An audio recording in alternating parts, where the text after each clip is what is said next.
नमस्कार। आज हम लोक प्रशासन और अर्थशास्त्र के बीच संबंधों पर चर्चा करेंगे। आज लोक प्रशासन और अर्थशास्त्र में घनिष्ठ संबंध है, क्योंकि वर्तमान में लोक प्रशासन के माध्यम से ही राज्य की आर्थिक नीतियाँ और उद्देश्यों को पूरा किया जाता है। 19वीं शताब्दी में व्यक्तिवाद का बोलबाला था और पुलिस राज्य की अवधारणा प्रचलित थी। इसके अनुसार राज्य को एक आवश्यक बुराई माना जाता था और उसका क्षेत्राधिकार सीमित था। उस समय के राज्य के कार्य केवल कानून व्यवस्था बनाए रखना, प्रतिरक्षा, पुलिस तथा न्याय के प्रशासन तक ही सीमित थे। परंतु औद्योगिक क्रांति तथा उसके संदर्भ में उठने वाली अनेक प्रकार की समस्याओं ने राज्यों को इस बात के लिए विवश किया कि वह श्रमिकों के काम के घंटे तथा कार्य की दशाएं निर्धारित कर उनके हितों को संरक्षण की दृष्टि से आर्थिक और औद्योगिक विषयों में हस्तक्षेप करें। आर्थिक राष्ट्रवाद तथा अंतर्राष्ट्रीय प्रतियोगिताओं के कारण राज्य के लिए आवश्यक हो गया कि वह राष्ट्रीय उद्योगों को संरक्षण प्रदान करे, उन्हें आर्थिक सहायता दे तथा विदेशी व्यापार को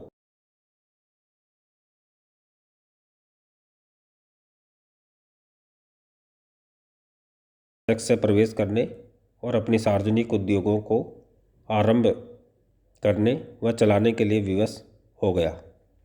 आधुनिक युग की प्रवृत्ति यह है कि राज्य को आर्थिक विषयों में अधिक से अधिक घसीटा जाए, जिसके कारण आज अर्थशास्त्र लोक प्रशासन का आधार बन गया है। अर्थशास्त्र और लोक प्रशासन के मध्य हमेशा घनिष्ठ संबंध रहा है। एडम स्मिथ, जिन्हें अर्थशास्त्र का जनक कहा जाता था या कहा जाता है, ने राजनीतिक अर्थशास्त्र की को परिभाषित करते हुए कहा कि ये राजनीतिक जो अर्थशास्त्र है वह लोगों और सरकार के संसाधनों का प्रबंध करने की कला है। इसी प्रकार कौटिल्य ने अर्थशास्त्र को परिभाषित करते हुए कहा कि लोक प्रशासन कला ही एक विवेचन किया है कि अर्थशास्त्र लोक प्रशासन की एक कला है और उसके अनुरूप वो कार्य करता है। अर्थशास्त्र और लोक प्रशासन के बीच जो घनिष्ठ संबंध है, उन घनिष्ठ संबंधों को हम निम्नलिखित बिंदुओं के माध्यम से समझ सकते हैं। जो पहला जो बिंदु है वह है प्रत्येक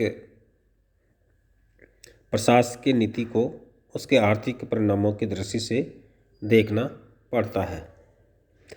आज आर्थिक संपन्नता प्रशासन की जिम्मेदारी है। यदि राज्य में मुद्रा स्फीति होती है या मूल्य गिरने लगते हैं तो दोनों ही दशाओं में राज्य को कुछ न कुछ करना पड़ता है या करना होता है। आज के प्रशासन की आर्थिक जिम्मेदारियां इतिहास के पिछले किसी भी काल की जिम्मेदारियों से अधिक है।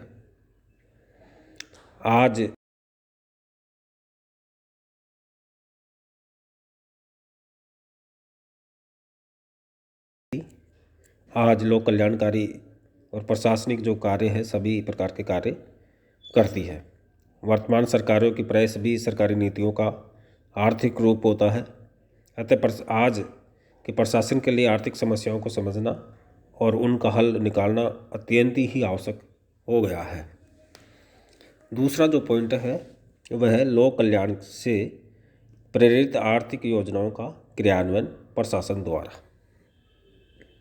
आज का युग लोक कल्याणकारी राज्य का युग है। इस उद्देश्य की प्राप्ति के लिए राज्य विकास योजना बनाता है। इन योजनाओं का लक्ष्य आर्थिक समृद्धि एवं नागरिकों के जीवनी स्तर को ऊंचा उठाना है। इन योजनाओं को क्रियान्वित करने के लिए प्रशासकों की आवश्यकता होती है। तो लोक कल्याणकारी के कार्य के जो करने के लिए आर्थिक योजनाओं का कार्य जो क्रियान्वयन का कार्य है वो लोक प्रशासन करता है। तीसरा जो पॉइंट है इसका संबंधों का वह है परस्पर विरोधी आर्थिक हितों के मध्य प्रशासन द्वारा संतुलित स्थापित करना। किस प्रकार से जो परस्पर विरोधी आर्थिक हित है लोगों के, उनको प्रशासन किस प्रकार से कोऑर्डिनेशन करता है। आज की सरकारें एक दुविधाजनक स्थिति में है कि विभिन्न जो शक्ति गुट है अपने आर्थिक लाभ के लिए राज्य से अनेक प्रकार की मांगे करते रहते हैं। बहुधा ये जो मांगे हैं परस्पर विरोधी होती है। जैसे किसान अपनी पैदावार के लिए अधिक मूल्य चाहते हैं, तो उपभोक्ता सस्ता अनाज चाहता है, मजदूर अधिक मजदूरी चाहता है, तथा मिल मालिक अपनी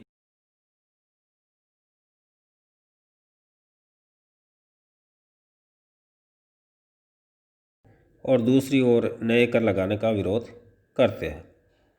संक्षेप में प्रशासन को प्रभावित करने वाले अधिकांश दबाव समूह अपने पे आर्थिक हितों की संरक्षण की चेष्टा करते हैं।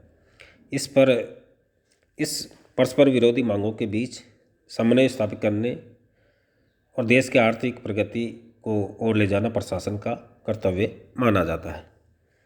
जो ऐसी स्थिति होती है राज्य के सामने, जब वो अलग अलग परस्पर विरोधी मांगे आती है और इन सभी मांगों पर देश की जो आर्थिक स्थिति है उसको देखते हुए इन मांगों को संतुलन स्थापित करना ये प्रशासन की बहुत बड़ी जिम्मेदारी है। तो किस प्रकार से अर्थशास्त्र और लोक प्रशासन के बीच इस संबंधों का संतुलन बिठाने में कैसे संबंध स्थापित होते हैं, ये आप अच्छी तरह इसको देख सकते हैं। चौथा जो पॉइंट है वह है नवीन आर्थिक विचार प्रशासन के संगठन को प्रभावित करते हैं। नवीन जो आर्थिक विचार है प्रशासन के संगठन और उसकी रीतियों को महत्वपूर्ण ढंग से प्रभावित कर रहे हैं। व्यावसायिक क्षेत्र में राज्य के प्रवेश कर जाने के कारण नए प्रकार के प्रशासनिक संगठन अर्थात सार्वजनिक निगमों का उदय हुआ है। समाज के हित की दृष्टि से राज्य ने नागरिकों के व्यक्तिगत कार्यों तथा उनकी व्यक्तिगत संपत्ति का नियमन करना आरंभ कर दिया है। इस कारण न्याय व्यवस्था और न्यायपालिका की एक नई पद्धति का जन्म हुआ। इस पद्धति को प्रशासकीय विधि और प्रशासकीय न्यायाधिकरण कहा जाता है। तो नई जो आर्थिक संगठन नई विचार है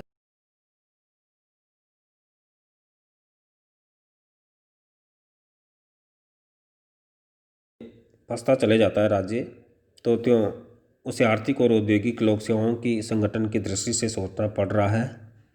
संक्षेप में आज की सरकारों की आर्थिक जिम्मेदारी इतनी बढ़ गई है कि प्रशासन के अध्ययन के अंतर्गत एक नई उप विषय आर्थिक प्रशासन का विकास हो गया है। प्रशासन की बढ़ती हुई आर्थिक जिम्मेदारियों को देखते हुए कुछ विचारक ने अपने देश में आर्थिक एवं औद्योगिक सिविल सेवा के निर्माण का सुझाव दिया है। आज के युग में अर्थशास्त्र लोक प्रशासन का आधार बन गया है। आजकल प्रत्येक प्रशासकीय नीति आर्थिक आधार पर निश्चित की जाती है और यह देखा जाता है कि उसे देश या समाज को कितना लाभ होगा। आर्थिक विकास के लिए सरकार द्वारा विभिन्न योजनाएं बनाई जाती है। इनमें भी अर्थशास्त्र का ज्ञान आवश्यक होता है। सरकार द्वारा अपनी नीतियों के संचालन के लिए वित्त एवं बजट की जो व्यवस्था की जाती है वो भी अर्थशास्त्र का विषय है। आज प्रशासन से मांग की जा रही है कि वह कारखानों का संचालन करे तथा कृषि, बैंकिंग और बीमे आदि के व्यवसाय को अपने हाथों में ले। आज वही प्रशासक सफल हो सकता है जिससे अर्थशास्त्र ज्ञान है। इस प्रकार अर्थशास्त्र ज्ञान प्रशासक की सफलता की कुंजी है।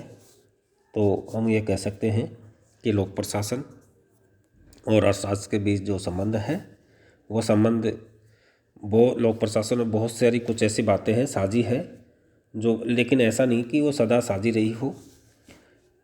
प्राचीन काल में 18वीं और 19वीं शताब्दी में लोक प्रशासन का जो विषय क्षेत्र था केवल शांति और बनाए रखने था और न्याय परिषद चलाने तक ही सीमित था।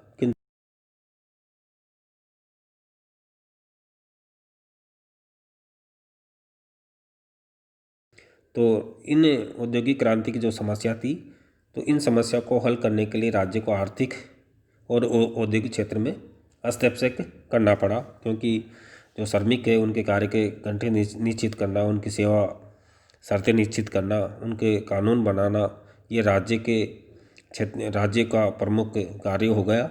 और व्यापारिक और सामाजिक न्याय के लिए राज्य हस्तक्षेप करने लगा। तो इन कहने का अर्थ है कि जो आर्थिक क्रियाएं हैं उनका संचालन राज्य धीरे धीरे जैसे जैसे समस्या आती गई औद्योगिक क्रांति के बाद, जैसे जैसे वो आर्थिक क्षेत्र में बढ़ता चले गया।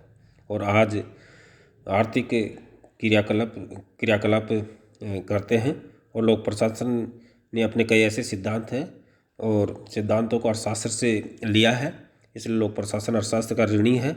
इन सिद्धांतों के बारे में जो नए आर्थिक विकास के जो सिद्धांत हैं सार्वजनिक निगमों के और ये प्रबंध के, वो सभी अर्थशास्त्र से लिए हुए हैं। तो अर्थशास्त्र और लोक प्रशासन के आज घनिष्ठ संबंध है और दोनों उचित तरीके से कार्य कर रहे हैं। धन्यवाद।